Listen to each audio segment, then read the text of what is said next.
Alhamdulillahilladzi hadana li hadza wa ma kunna linahtadiya laula an hadanallah. Asyhadu an la ilaha illallah wa asyhadu anna Muhammadar Rasulullah. Allahumma shalli ala Muhammad wa ala ali Muhammad. Amma ba'd. Bapak Ibu jamaah Masjid Al-Barokah yang dimuliakan Allah. Pripun kabare sederek sedaya?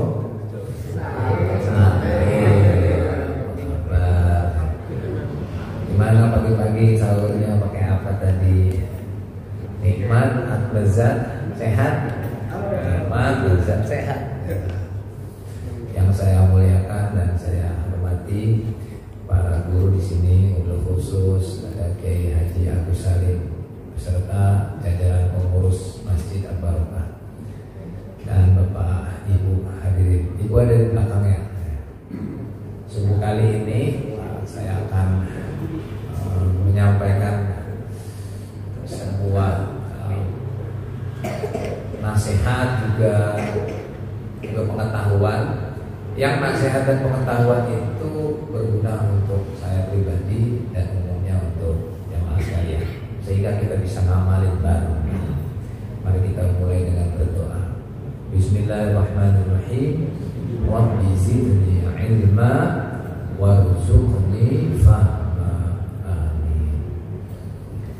Tadi saya agak tumben baca surat yang agak panjang, jadi mohon maaf ya Pak. Kalau saya panjang boleh diprotes Pak. Iya, jadi kalau imam panjang itu sanadnya nyambung ke Nabi, harus diprotes. Tapi kalau imamnya bacanya pendek kan protes.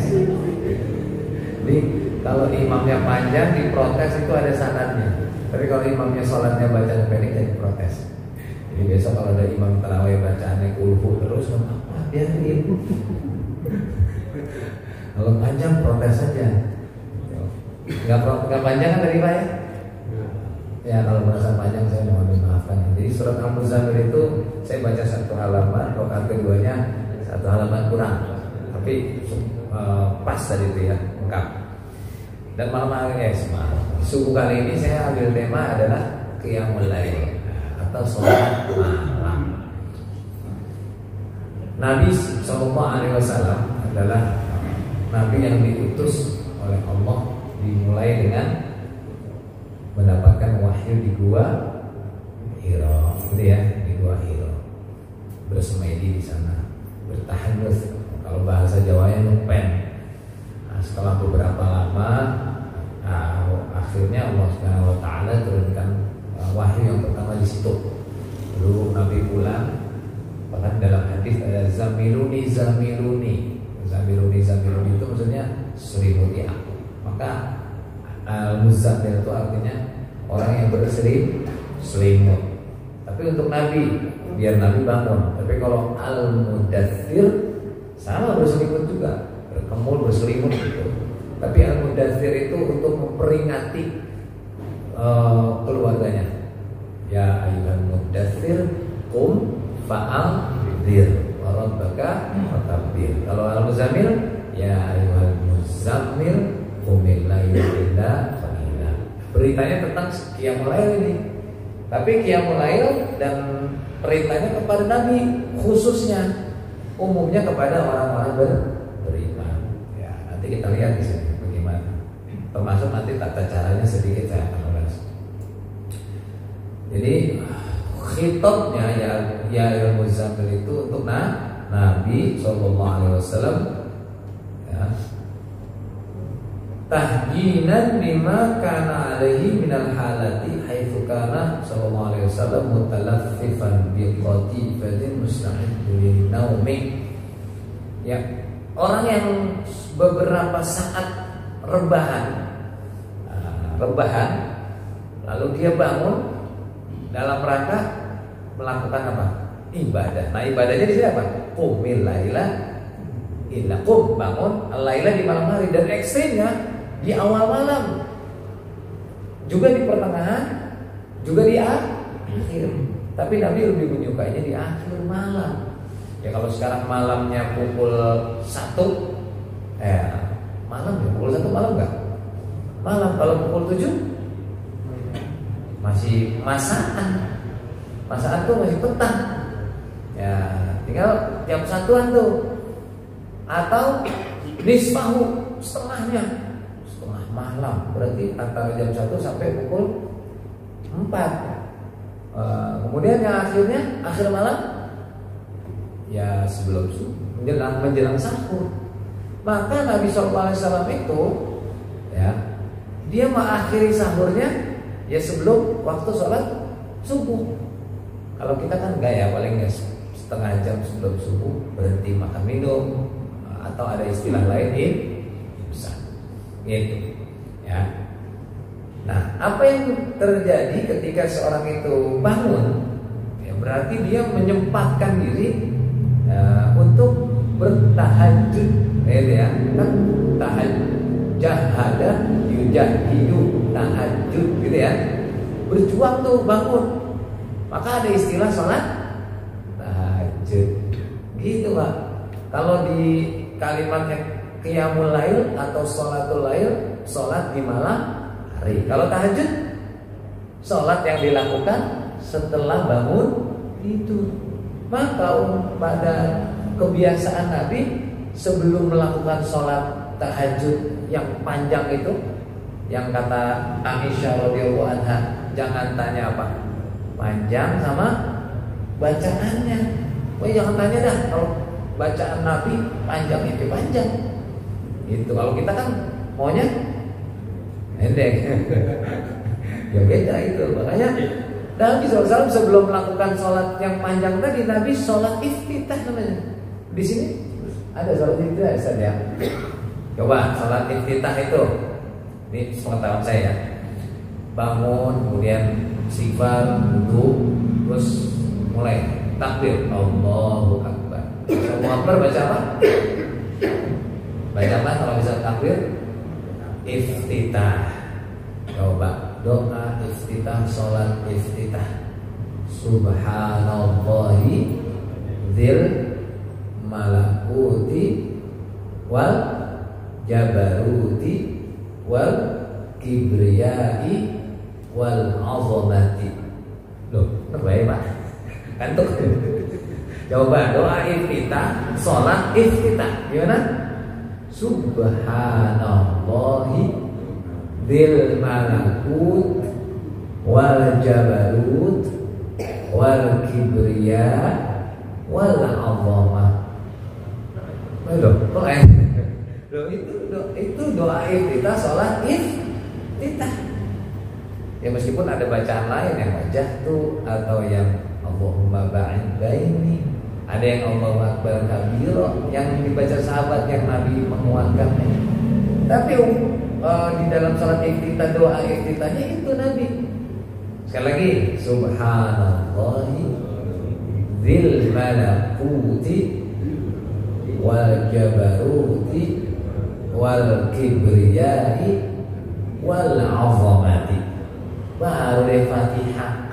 Habis Fatihah ruku langsung. Jadi kalau mana sholat yang kagak baca surat, sholat sunat yang tidak membaca surat dalam sholatnya, sholat iftitah gitu ya. Tuh sholat tahajud tadi. Nah, tapi istilah yang dipakai ya, kalau di bulan Ramadan namanya apa?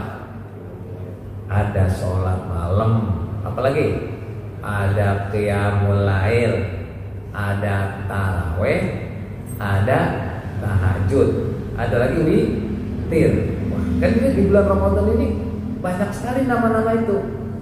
Nah, tapi pada dasarnya pada zaman Nabi SAW cuma satu, yaitu sholat qiyamul lail, gitu. Ya, jadi istilah penamaan tarawih itu adanya setelah Rasulullah SAW nggak ada. Gitu. Dan itu juga oleh sahabat Umar bin Khattab radhiyallahu anhu. Gitu. Sampai di sini mau saya lanjut ya. Jadi ada istilah qiyamul lail. Karena malam hari di bulan Ramadan masyarakat kenalnya tarawih aja. Gitu. Sekarang saya tanya, kalau ba'da isya sampai sebelum subuh ada sholat apa di bulan Ramadan? Taraweh, karena masyarakat kenalnya taraweh. Kalau bangun tidur di jam 1, terus sholat apa namanya? Nah, habis tahajud biasanya ngapain? 8 tadi udah witir. Habis isya, kemudian sholat sunat ba'da isya, terus apaan tadi? Taraweh itu. Atau iftitah dulu deh ya. Iftitah, kemudian taraweh 4 di 3-nya apa tadi biasanya? Witir. Nanti kalau bangun tidur gimana? Witir lagi. Yang biasa sholat malam, kan sholat tuh. Sholat malam ditutup dengan apa? Witir lagi. Witir kedua dong dalam satu malam. Gimana nih? Ayo nih. Ya. Karena banyak sekali pertanyaan, kecuali di luar bulan Ramadan. Kalau di luar bulan Ramadan kan habis isya pulang, terus tidur. Nah, gitu ya. Nanti di sini dicoba. Nah, sekarang ke sini dulu Quran. Qumil laila ay qum ila sholatil laili. Illa qalilan nisfahu badalun minal laili. Jadi qalilan nisfahu itu maksudnya pertengahan malam, mengganti dari malam yang awal malam, kemudian pertengahan malam sama akhir malam. Terus auzid maksudnya apa? Auzidil qiyam ala nisfi ila thulutsaini. Itu masih sama tadi ya. Awal, tengah malam sama akhir malam di 1/3. Jadi malam itu bagi 3 maksudnya. Awal, tengah sama akhir. Nah, di situ ditambahkan juga dengan warattilil Qur'ana tartila. Yaitu bayyinil Qur'ana fi asna'il qiyami tabyinan bi an yubayyina jami'al hurufi wa yuwaffi haqqaha. Jadi gini, kenapa baca Quran itu pakai tartil? Ya, dalam tafsir Syekh Muhammad Syekh Ali As-Sabuni, agar kalau bacanya tartil, selain dia punya dzauq, punya pemahaman yang mendalam, pas lagi bacanya tuh merasa kalau ada ayat-ayat yang indah, ayat indah itu yang di situ muji Allah, berita tentang kabar gembira orang-orang beriman, ya kita paling bertasbih. Kalau ada ayat-ayat tentang azab, siksa, kita minta perlindungan. Itu makanya harus tartil. Selain tartil juga dibacanya harus sesuai kaidah ilmu tajwid. Jadi kalau kita bacanya baca yang pada umumnya. Nah, tanpa dengan tartil, tanpa pemahaman, akhirnya jadi hampa. Jadi nggak berasa. Coba saya cek nih ya, saya tes nih. Kalla idza balaghatit taraqi wa qila man raq wa dhanna annahu al-firaq wal tafatis saqu bis-saq. Saya tanya tentang apa itu Pak? Coba. Wal tafatis saqu bis-saq. Waktu sakaratul maut, betis kanan kita sama kiri beradu. Terus kaki kita yang di ujungnya tuh begitu, saking apanya Pak? Saking sakitnya. Oh Bapak itu kalau baca Quran sampai paham begitu, kira-kira kita mau terusin bacanya kagak sanggup. Saking kita sadar bahwa kita ini banyak sekali kekurangannya, dan menyadari betul bahwa manusia itu lemah, masih diterpa oleh sesuatu, melenceng kita. Ya, itu diantara ada timbul pemahaman, ya. Bahkan ada cara melafalkan huruf, terus bagaimana memberi huruf itu haknya. Ada yang belajar namanya makhorijul huruf, ada belajar tajwid, ada belajar sifatul huruf. Banyak ya? Banyak kan kalau kita mau belajar? Banyak. waktunya sih ya. Bahkan iqra'ul Quran bil lahunil arabi wa aswatiha, baca Quran dengan dialeknya orang Arab dan suara yang ada di orang Arab gitu. Jadi kalau memakai irama, iramanya yang dipakai orang Arab banyak, ada Bayatina, Hawa dan seterusnya ya. Saya lanjutin. Inna sanulqi 'alaika qawlan thaqilan, ay sanuhi Qur'anan mutanawwi'an 'ala takalifi syaqatan 'ala al-mukallifin, 'ala al-mukallafin. Jadi ketika kami bacakan itu Quran seolah-olah seakan-akan Al-Quran itu ngajak kita bicara. Dan ketika Nabi menerima Quran juga Rasulullah SAW tidak merasakan seperti yang kita rasain. Kalau kita kan dengar Quran biasanya ya, biasanya kita dengar Quran biasanya Pak bergetar. Kudunya sih bergetar gitu ya, kudunya bergetar. Tapi Nabi ketika mendapat wahyu aja sampai panas dingin. Bahkan Nabi seperti mendengar lonceng yang keras. Kalau kita kan enggak ya, enggak ngaruh maksudnya. Ada Quran yang bacaannya tentang siksa ya enggak ngaruh juga, tentang surga ya enggak ngaruh juga. Kalau paham sih kan enggak gitu ya. Kalau paham sedih kita ya. Banyak ayat-ayat, contoh lagi dalam surat Juz 30 aja deh ya. Wailul likulli humazatil lumazah gitu kan. Apa Pak? Wailun Pak, celaka. Ada yang menafsirkan neraka.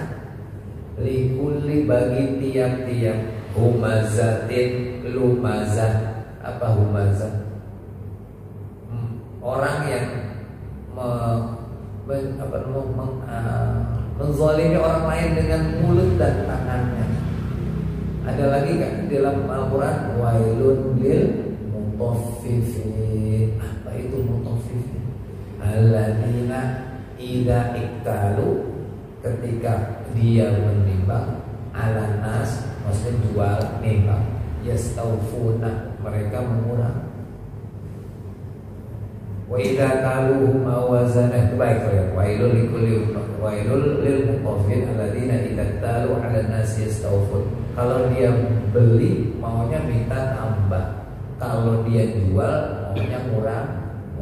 Nah, orang yang begitu celaka. Baik, baru kita masuk nih. Selanjutnya adalah inna nasyi'atal laili. Kenapa sih harus bangun malam? Padahal pagi hari kita juga ibadah nih. Dari mulai mata melek sampai maghrib, katakanlah sampai isya, kita ibadah juga nggak Pak? Mulai dari makan ya ibadah, nyari nafkah ibadah, ya, mengajar ngaji ibadah, narik angkot, gojek ibadah, semuanya ibadah. Tapi kenapa malam? Inna nasyi'atal laili, karena asyaddu wab'an, ya, lebih apa? Lebih asyaddu nasyaqan, itu lebih khusyuk karena tidak tercampur dengan hal-hal yang berbau dunia. Kalau ibadah pagi sampai sore sampai malam, ya, meski kita ibadah tapi masih ada campur-campur dengan hal-hal yang berbau dunia. Orientasi dan tujuannya masih ada dunianya. Beda dengan malam. Nah, ciri orang beriman adalah ketika dia malam hari bangun berdoa kepada Allah. Dalam surah Al-Isra ayat berapa? Yang begini. Gimana? Aqimi sholata liduluki al-syamsi wa minal laili fatahajjat bihi nafilatan asa ayyab'atsaka rabbuka maqaman mahmuda. Ciri orang beriman itu bangun malam agar tingkatnya dinaikin 1 derajat daripada orang beriman yang lain. Dalam surat lain, yang surat apa itu? Tatajafa junubuhum, surat As-Sajdah ayat 16. Tatajafa junubuhum 'anil madaji'i, menjauhkan ini apa nih? Ya, perut ini dari tempat tidur. Orang-orang pada pules, dia mau bangun, berarti kan ciri orang beriman. Mau dia bangun. Kenapa gitu? Karena wa aqwamu qila. Ya, aqwamu qila itu aswabu qira'atan wa ahsanu lafdhan minan nahari li sukunil aswat. Karena kalau malam kan sepi, sunyi, dan di situ Allah turun. Selain Allah mengijabah doa hambanya, juga Allah mengampuni dosa para hambanya yang bangun malam. Masya Allah, malam itu ibadah yang berat, Pak. Ya meskipun kalau orang bangun malam timbang ke kamar mandi juga udah bagus banget gitu. Ada kalau bangun malam tapi kagak salat, ada. Ya masih mending dah, bagus dah daripada keluyuran. Ya ini fasilitas dari Allah juga. Kita itu berdiam diri di malam hari menghindari maksiat udah bagus, gitu ya. Ya apalagi kalau sampai dia wudu terus sholat, masya Allah, gitu ya. Kenapa demikian? Karena innalaka finnari sabhan tawila ya sayyidal rasul, ya. Aita qalluban tawilan fi muhimmatika fala tatafarraq bi khidmatillahi illa billahi. Karena tidak mungkin konsentrasimu fokus kepada Allah di siang hari. Kalau siang kan begitu, kita fokus bilangnya ibadah, tapi tujuannya bukan semata-mata ibadah doang. Masih ada unsur dunia. Contoh, misalnya nih, saya kan lagi bekerja, kerja ibadah kan? Nah contoh, misalnya saya kan seorang guru ya kan, mengajar di sekolah. Nah memang tujuannya ibadah saya.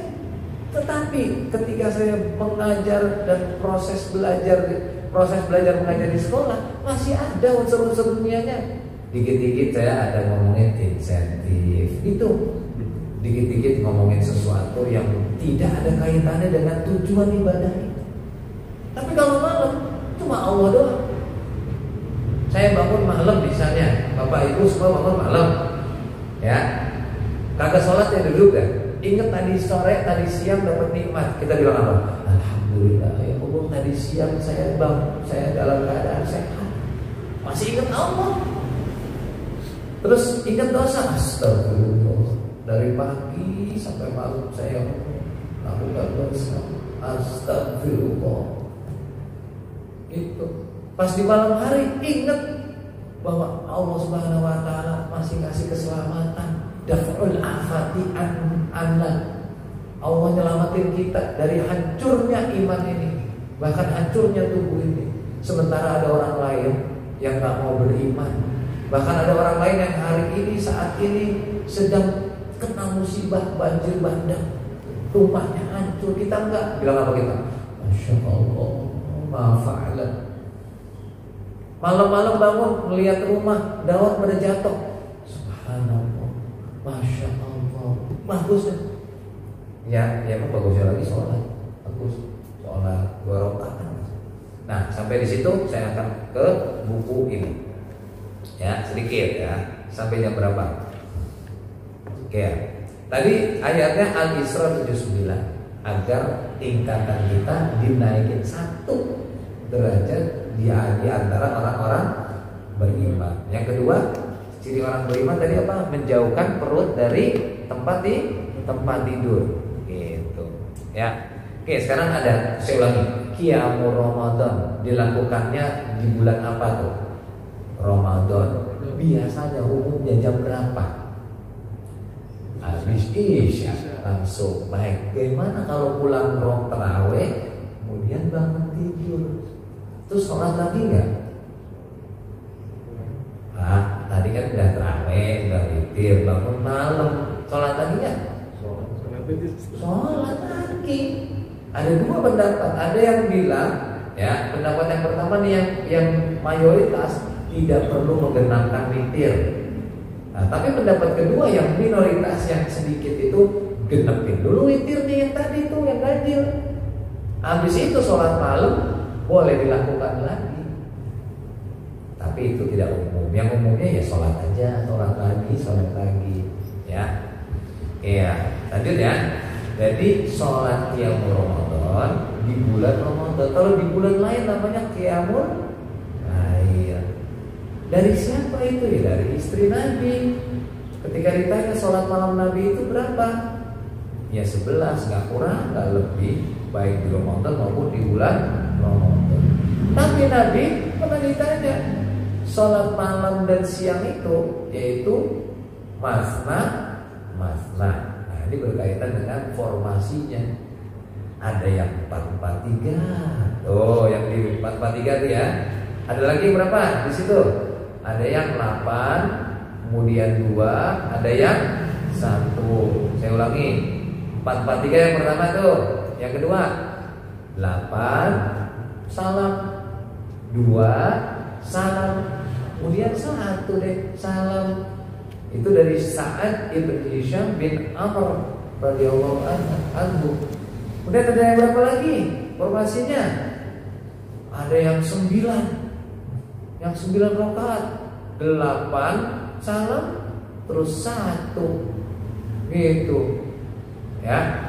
Kemudian ada lagi ya, saya baca lagi. Ini yang umum ya, umum. Ada yang 11 rakaat, 2 kali 5 ditambah 1, 2 salam, 2 salam, terus sampai 1. Ada lagi yang lain, yang keempat.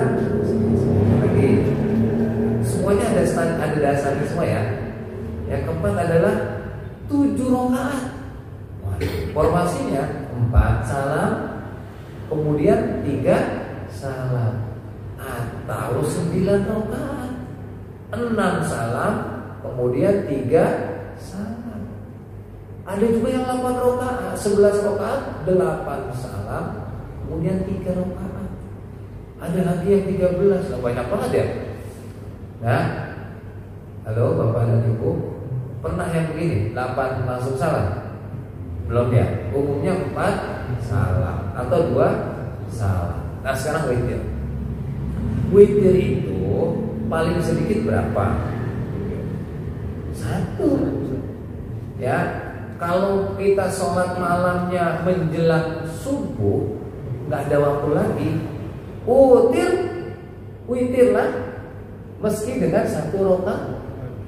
Saking sholat witir itu nggak pernah ditinggal Nabi.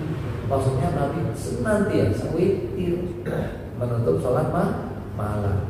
Termasuk ya, kalau kita sholat sama imam, nih sholat sama imam nih, lalu kita tidak mengikuti sampai selesai, nggak dapat dong pahala sholat semalam subuh.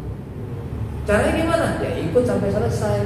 Cuma masalahnya kalau kita ini sholatnya di awal malam, jam habis sholat isya, ada yang baru 8 pulang sini saja. Ada 8 terus, oh nggak ada ya? Ya sampai selesai. Tapi ada juga informasi yang datang ke saya juga, saya 8 aja, terus saya pulang, saya tidur kan? Boleh nggak saya? Ya, boleh aja. Terus saya terusin di rumah, habis bangun malam saya tutup sama witir. Jadi total berapa ente? Ya 23 saya. Oh ya. Karena memang ada yang sholatnya 23 karena Umar bin Khattab ya, yang dilakukannya itu 2 kali. Di situ ada imamnya yang sholatnya bareng-bareng. Di zaman Nabi kan tidak ada bareng-bareng di bulan Ramadan. Pun kalau ada cuma 3 malam. Ada yang riwayat mengatakan 6 malam. Habis itu Nabi nggak datang lagi ke masjid. Takut apa? Jadi wajib. Takut jadi wajib. Nah ini ya. Jadi tadi sholat kita udah, formasi sholat malam juga sudah. Nah sekarang saya ceritain sedikit saja. Saya ceritain sedikit ini Bapak Ibu yang saya hormati. 2 menit lagi ya. Meski kadang Nabi SAW itu menyebutnya berbeda antara qiyamul lail, qiyamul Ramadan, sama sholat tahajud. Ya tetapi ya tentang tata cara pelaksananya sama. Bahkan laporan dari Aisyah yang paling dekat sama Nabi itu di malam hari di bulan Ramadan atau di bulan lain bulan Ramadan, ngerjainnya 11 rakaat atau maksimal 13 rakaat gitu ya. Ini mengisyaratkan bahwa nggak ada perbedaan sih sebetulnya antara sholat di bulan Ramadan yang namanya tarawih dengan qiyamul lail bulan Ramadan ya. Cuma istilah tarawih itu adanya setelah Nabi SAW nggak ada gitu ya. Terus akhirnya kesimpulannya gini Bapak Ibu saudara-saudara ya, saya sampaikan nih.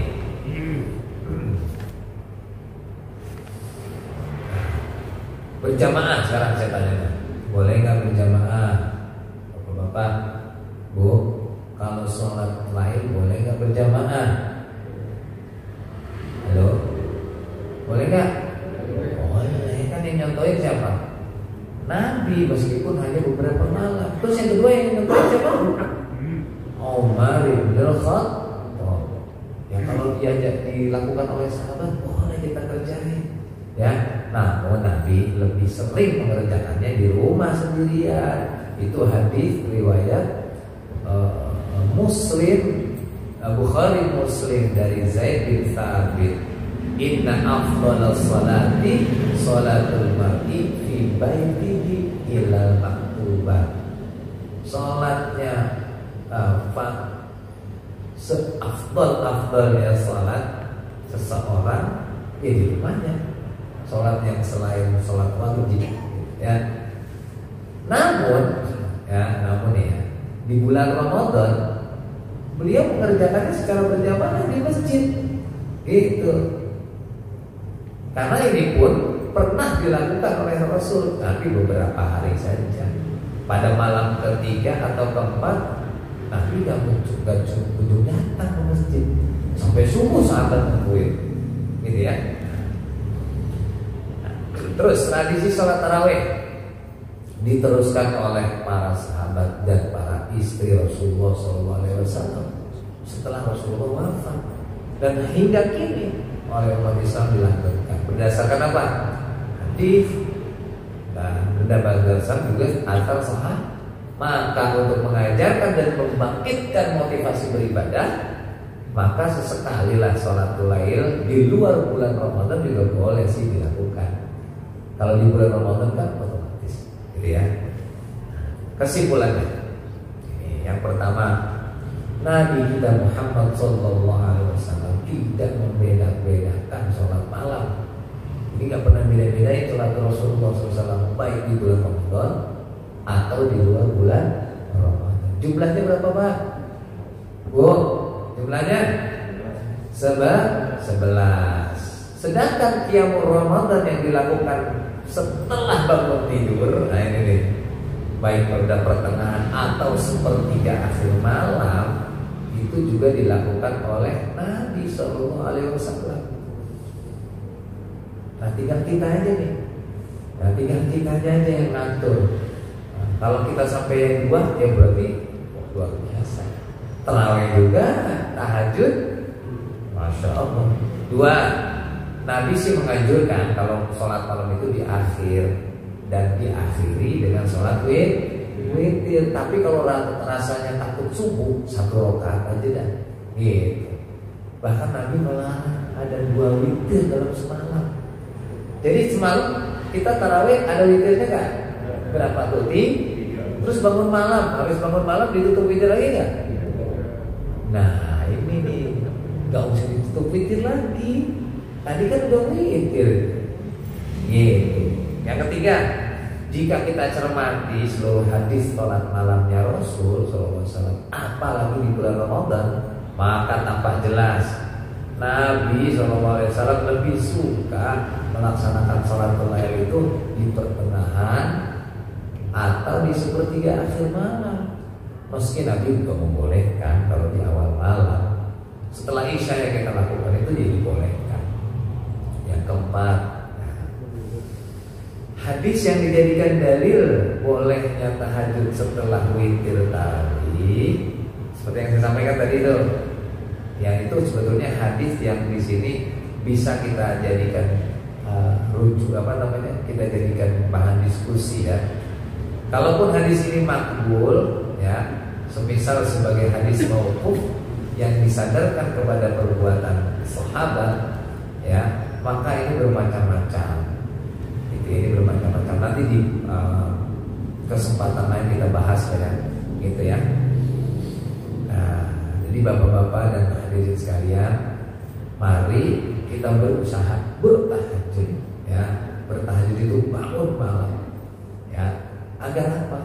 Agar naik derajat kita satu tingkat lebih tinggi, ya. Dan itu ciri orang beriman, ya. Selain Allah mengijabah doa orang-orang yang sholat malam itu, juga Allah mengampuni dosa. Karena saat itu Allah turun. Saat itu Allah turun. Masya Allah, untuk melihat hamba-hambanya. Di antara mereka yang lagi tertidur pulas, ada 1-2 hambaku atau banyak dari hambaku sedang meminta kepada. Padahal waktunya untuk istirahat, tapi kita bisa bangun untuk sholat malam. Masya Allah, astagfirullah, astagfirullah. Dah cukup. Itu yang bisa saya sampaikan. Mudah-mudahan Allah Subhanahu Wa Taala memberikan kita hidayah, taufik serta inayahnya. Amin ya Rabbal